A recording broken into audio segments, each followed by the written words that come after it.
ছেলেরা সব থেকে বেশি খুশি কখন হয় জানো, বা সব থেকে বেশি পূর্ণতা অনুভব কখন করে, যখন একটা ছেলে 0 পয়েন্টে থাকে, ছেলেটার কাছে কিছুই থাকে না।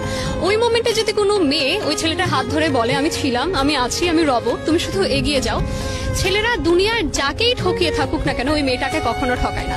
অ্যান্ড দিন শেষে পরিপূর্ণতা বিয়ের মাধ্যমে দিয়ে থাকে তারা, কারণ ছেলেরা শুধুই চায় মানসিক শান্তি, আর তাদের মানসিক শান্তি দেবার মতো একজন মানুষ। তারা যদি এটা পেয়ে যায় তাদের জীবনে আর কিছুই লাগে না, তারা সবকিছু ত্যাগ করতে রাজি ওই ভালোবাসার মানুষের জন্য, বা ওই ভালোবাসার মানুষকে আগলে রাখার জন্য, সাথে রাখার জন্য। ছেলেদের জন্য বলছি, এরকম কোনো মেয়ে বা এরকম কোনো ভালোবাসার মানুষ বা এরকম কোনো শুভাকাঙ্ক্ষী তাদের দরকার পড়ে, যাদের কাছে না তারা মন খুলে সব বলতে পারবে। এদের এই জন্য তারা তাদেরকে কেউ জাজ করবে না যে তুমি এরম কেন, তুমি সেরম কেন, জাজ করবে না। তারা এরম একটা মানুষ চায় যে শুধু আমায় শোনো, তোমার কিছু করতে হবে না, তোমায় আমার এক্সপেন্সিভ গিফট দিতে হবে না, তোমার আমার পাশে থাকতে হবে না, তোমার আমার সাথে সবসময় 24 ঘন্টা ফোনে কথা বলতে হবে না, তুমি শুধু শোনো।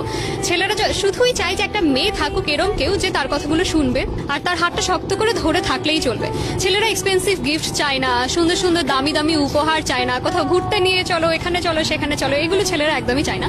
ছেলেরা যেটা চায় সেটা শুধুই মানসিক শান্তি। ছেলেরা সবসময় এরম একজন মেয়েকে চায় যে মেয়েটা শুধু পাশে বসে থেকে তার হাতটা শক্ত করে ধরে বলুক আমি ছিলাম, আমি আছি, আমি রয়ে যাব। আসলে মানুষের কাছ থেকে এত এক্সপেক্ট করে কোনো লাভ নাই। নিজের প্রতি নিজের এক্সপেকটেশনটা বাড়ানোটা সবচাইতে বেশি ইম্পর্টেন্ট। এতে আপনি নিজের হেল্প করবেন এবং অন্য মানুষের পাশে দাঁড়াতে পারবেন। সো অন্যের কাছ থেকে চাওয়ার চাইতে নিজের কাছে নিজেকে স্ট্রং করাটা অনেক দরকার। মানুষ চিনতে পারা খুব সহজে, তাই তো? না, খুব বাজে কথা। মানুষ চেনা সব থেকে কঠিন। কাউকে চেনা আর জানার মধ্যে অনেকটা পার্থক্য আছে।